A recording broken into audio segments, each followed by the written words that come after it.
Hey y'all, welcome back to the Untacked podcast. My name is Melanie. I'm Savannah. I'm Yvette. And I'm Mariko.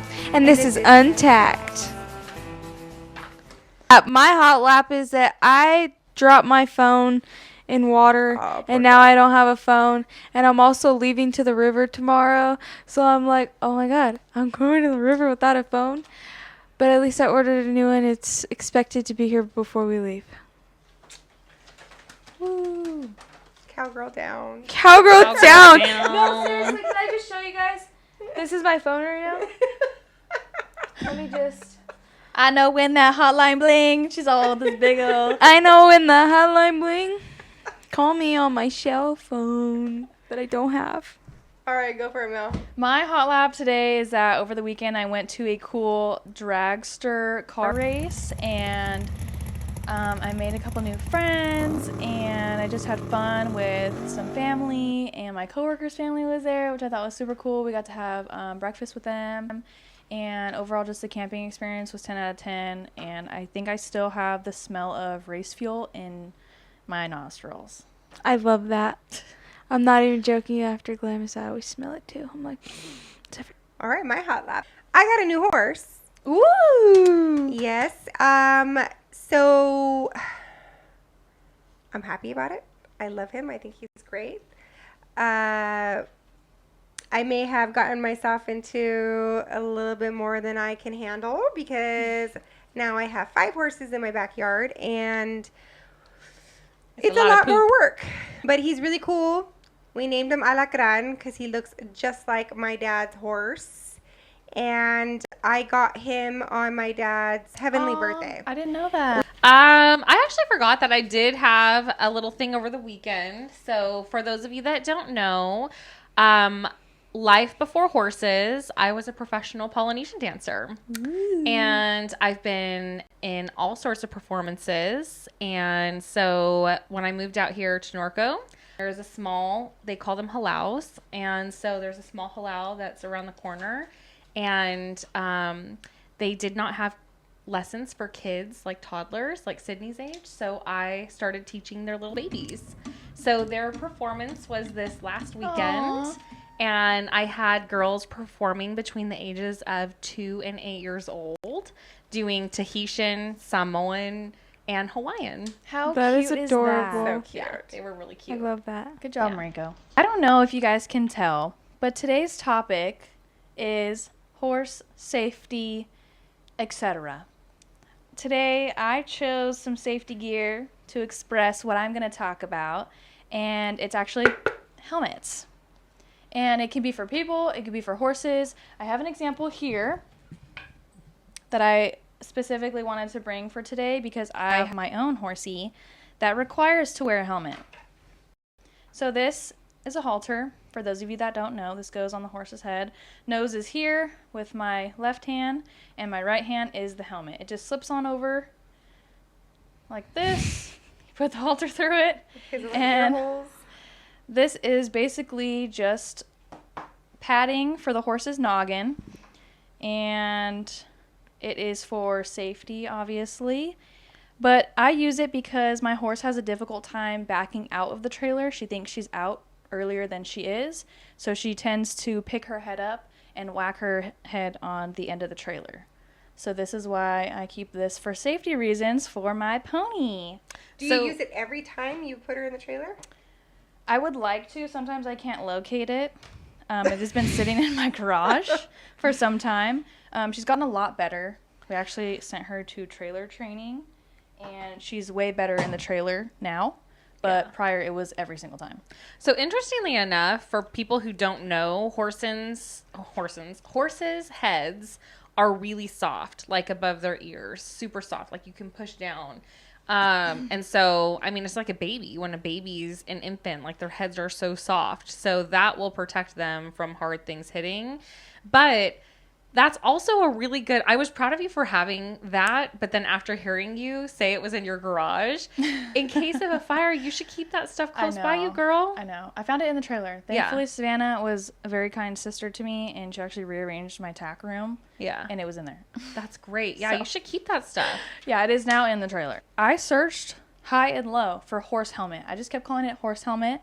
I guess that's not what people call it. Cashel, the brand, makes them and calls them horse helmets. However, the actual term is called a head bumper.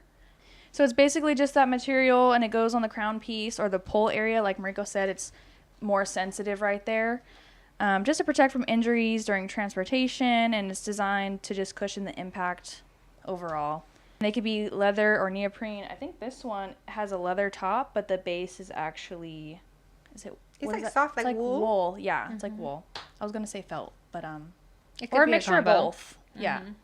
So also during my search of horse helmets, I just wanted to go through a little evolution of horse helmets, and they started from the span of ancient horse armor to just now a simple Ooh. fly mask is horse safety gear. There are these things called chiffons that were used in ancient Greece and Eastern Mediterranean. Yes, thank you. And that was the headgear for horses that would be used in wars to protect them against arrows and other things projecting at them. Also use what we call breast collars, but they're breastplates that were metal coverings to protect their chest. So I think that's pretty cool to see the then and now type of thing. It's like medieval times. Yeah, that's what it actually says. It says through medieval time periods, the armor continued to evolve with different materials. And then the 18th and 19th centuries, the equestrian fashion was more prominent than like the safety aspect of it. So more modern protection focuses on comfort and safety, which now leads to, our breast collars are blingy and cute, fly masks, which also protect their head and their ears from insects and stuff like that, but also have cute designs and are less, invasive on materials. Yeah, and they also protect like their UV lights. Yes. The UV rays From from the horse's sun. eyes. Yeah. Mhm. So that's my little information of horse helmets, and that's why I have the helmet, and it's my untacked helmet. I love the effort you untacked put into helmet. that. I do too. It's Good adorable. job. A for effort. Own. I decided that I'm going to go with why extra caution matters when it comes to one-eyed horses or disabled horses. Considering I have a one-eyed horse, I think that's fitting. Yeah. Practical safety tips: approach slowly from their good side and speak calmly so that they know where you are. Like I said, when I walk up to him on his bad side, I have to talk to him because one, I don't want to scare him, and two, I don't want him to like freak out and run away if I want. I don't want to chase him. But give extra space in crowded areas on trails. Like if I see that there's a spot where I have to go through something tiny, I'm like, okay, if there's multiple people, I'll either go first or have him go last. But majority of the time, I go first because his friends, if they leave him, he freaks out. Literally. But and then also being patient and observing their body language and communicating clearly with other riders and horses that are around you in your area. I do have to say though, I feel like Rebel is pretty bomb proof. Other than just his eye, but other than that, he's pretty good. It doesn't bother him. That's it for me. Obviously, we're gonna talk about the Mexican culture. Got to bring in a little spice into this. We love it. Perfect, thank you. You're really good at that. Thank you for that introduction. The sombrero charro is a traditional Mexican hat deeply rooted in the history and culture of charros, the Mexican horsemen. Contrary to some beliefs or some Mexican restaurants that use it as a prop during a birthday photo op, it is actually a symbol of national identity and pride. But it also serves a purpose. In the 1500s, the Spanish horsemen, the vaqueros, used sombreros because it was practical for sun protection during long hours on horseback. In the 18th and 19th century, the horseback culture developed in Mexico, particularly in ranchy communities. The need for durable, functional headgear gave rise to the sombrero charro, a tall crown which helped keep the head cool. The stiff materials like suede or palma were used to withstand rough use. Over time, the sombrero became more ornate with decorations like silver or gold thread and a chin strap called el barbiquejo to securely keep the hat on during the fast riding and during events in charreadas where physical agility is key. And if you really watched the evolution of the cowboy hat, you would have learned that a lot of this was driven from the Mexican sombrero. vaqueros. Yes, sir. Yes, ma'am. So this is my hat, actually, my personal hat. And yes, absolutely. Oh, wow. That's hard. Yeah. Is it Wow. Yeah. I was not expecting that. Mm-hmm. And it's really stiff. And as you can see, Oh, that wow. it has like, it's actually metal thread. Yeah, I think I've asked you about this before, but is it called like pita? No, pita is also, it's a leather thread. Wow. Pita is leather thread. But it's very similar. It's with silver thread, or they do it with gold thread. And sometimes they add sequences. There's so many more styles nowadays, but enough to not have fallen that traumatically where, I've messed up my hat or anything like that. But my sister actually, because we ride side saddle, and her dress got stuck onto the saddle on the horn, and the horse was dragging her. But because she was wearing her sombrero, her head was like protected from hitting the ground. Yeah, And- that's awesome. Right. So, yeah, she passed out, and this protected her. And things that we do in charreadas where, like, there's, like, paso de muerte when they fall off, and this protects their head. It's a helmet. I mean, obviously a helmet like the ones you guys wear may be a little more protective, but this is our traditional helmet, and we respect it very much. Like, it's not, like, I wouldn't wear it today right now while I'm sitting here just chilling. As a spectator inside the arena, and you're dressed the charro or the Adelita, which is the escaramuza dress, that's called Wear Adelita, that. you have to have a hat on. You just don't put the chin strap on. You just yet. don't put the chin. If you're not on the horse, you don't need to put the chin strap on. I feel like I was in show and tell.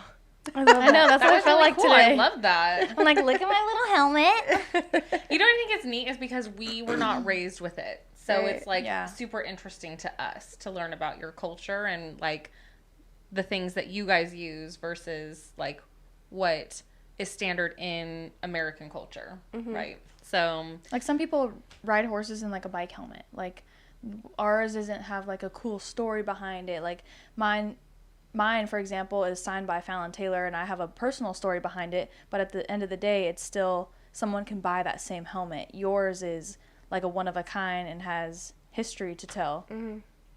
I agree. yeah, that's really cool. Thanks. That's really cool. Thank you. Yeah. Good job. Lots of snaps with that. Thanks. So I actually have a couple of things that I thought I would share with you guys, and it's more of just like a quick little history tour on some of the evolution of safety gear. So you covered actually part of it in yours, which was in the medieval times and even dating back to like 500 BC, riders using horses and having tack and how that's evolved over time. So saddles and the use of saddles have been changed over time so that riders could actually like stay on the horses. So 500 BC, we had saddles, we had tack, all of that has kind of evolved. So you've gone from like bareback to like a piece of cloth to then you have like a pad to then a saddle to then there's a pad on the saddle. And so all different saddles over time have kind of evolved from like a Western saddle where you have an actual like horn in front of you.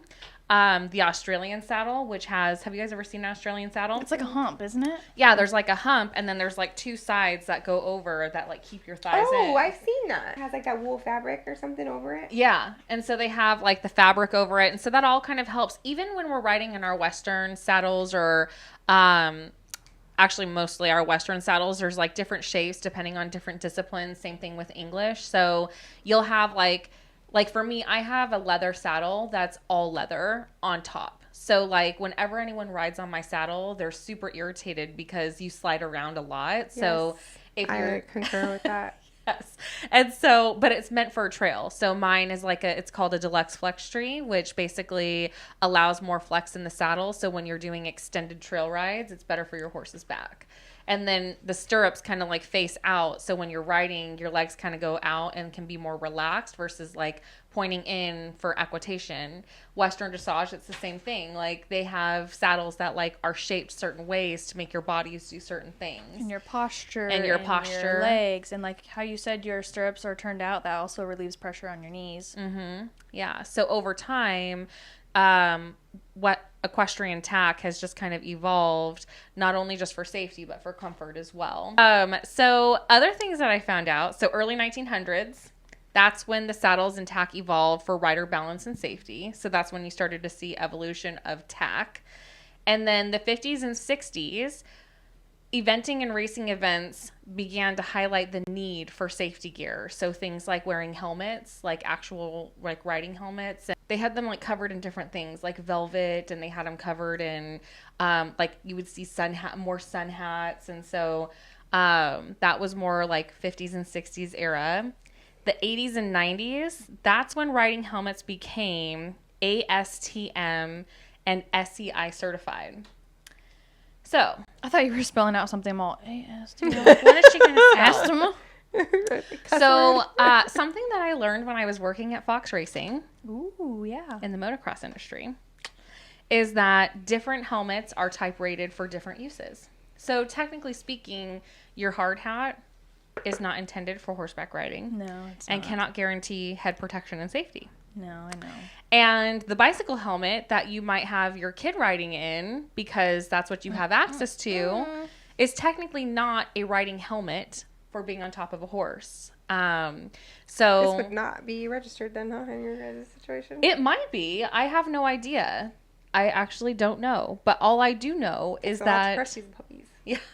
So they have, and the helmet makers, they have all different kinds of like grades. So depending on the type of events that you're doing, it might be like, let's say you're doing dressage and you're doing eventing, like jumping. They're going to have different type rated helmets for those types of events to keep you safe. You don't wear a bull riding helmet when you're barrel racing. You wouldn't wear a barrel racing helmet when you're bull riding. Exactly. Do you know when the helmet with the cowboy hat got mixed in together? I don't actually. I believe after my thorough research on Google and Wikipedia and ChatGPT that the person that invented the helmet, or should I better say the equestrian helmet, I believe his name was Charles Owen. Other things outside of that would be in the English genre. They have things called breakaway stirrups. So in the 80s and 90s, which I actually thought that the breakaway stirrups were somewhat new, but it's like a newer technology. They have implemented newer technology, but they were actually created back in the 80s and 90s. So in the English world, you can change out your stirrups just like you can in the Western world. And the stirrups actually help for things like when they're doing jumping events. It helps with like shock absorption. Super cool. Yeah. So there's controversy over like the shock absorption because they're like, does it give them more spring in their jump to help with their horses during eventing? But the point of the stirrups is that if the rider dismounts involuntarily, meaning they've fallen off, the stirrups, their feet don't get stuck in the stirrups and the stirrups break off the saddle. So That's cool. That's a form of safety gear that's kind of evolved over time. I also looked up some controversial things that like never really made it. There was a full bodysuit at one point you could purchase. It was very big in Japan. And you would put like kind of like a motocross outfit where you would wear like a whole outfit, like a one piece. It was like that. So it would inflate and your whole body would be protected. They have those. They're just the vest now. Yes. So that's where the vest it evolved into just a vest because nobody was going to be wearing like a whole bodysuit Yeah. on their horses. What would the odds be of like, do you buy small, medium, large? Or like, how do you fit into this whole bodysuit? Like, do they make 36 well, and it's inseam, hot too. 38 Like you're riding inseam? in like 150-degree weather in this full ass Yeah. bodysuit. Like that's so hot. Do you think it could be used as a flotation device? It could, but you might drown because you're rolling around in the ocean or the water because you have no way to be up or down because you're just floating. But the actual air, so it did actually evolve into an air suit. And the air suit or the air vest. And so a lot of people in like equestrian equitation for dressage, like that discipline, eventing and jumping, they'll use these devices. I actually have a friend who trail rides pretty regularly with the vest, with the air vest. So when I ride with her, I've actually seen the device like a treadmill. When you're running on a treadmill, it has like a safety emergency device where like you pull the red cord and then the treadmill stops. It's the same thing with the air vest. So if you're riding with the air vest on and then you have it attached to your saddle, if you fall off, it will detect the clip off of the saddle and then it inflates as you're falling. I just imagine like a pufferfish going. Yeah. Yeah. Yes, it would do that. Totally like that idea better because I thought it was like you had a string on your vest or it was detected by like impact or something like that. But it makes so much more sense if it's connected to your saddle somewhere. A D-ring doesn't have to be like Western, right? You put it to a D-ring or wherever and then it pulls. That's really smart. Yeah, no, that's not what I was picturing. I was picturing like popping off impact. Yeah. Yeah. Or like airplanes when they're like whether or not people were saying it works or it doesn't work or it's not safe. Like sometimes people will say like it'll be like a false sense of security or there's more risk because when it explodes or when the air inflates that it might have like a different like an impact on like your body muscles or or straining Like it. the airbags in the car. Yeah. The only other thing that I had in here was visibility gear, which we covered earlier, and that was like this. Yeah. Oh, yeah, and that visibility gear, which I want to highlight and say, you don't have to go out there and buy a vest like what Yvette has here. If you don't have money to go buy a vest, you could buy these things on Amazon. How much did you get that for on Temu, by the way? Well, to be honest, it's actually cheaper to buy this on Temu than to buy these on Amazon. So I want to say that they are like $15, $20 or something like that. Oh, that's a good deal. And it lights up. So these came in a pack of 4.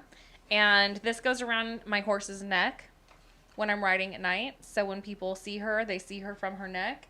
Perfect. And then I have this right here. Texas got big belly. This goes around my horse's belly. how cute. And She doesn't mind? No, she does not mind this. It's kind of like a back cinch too, but I put it over her belly, like behind me. And then I have, so people can see. And then I have this in front.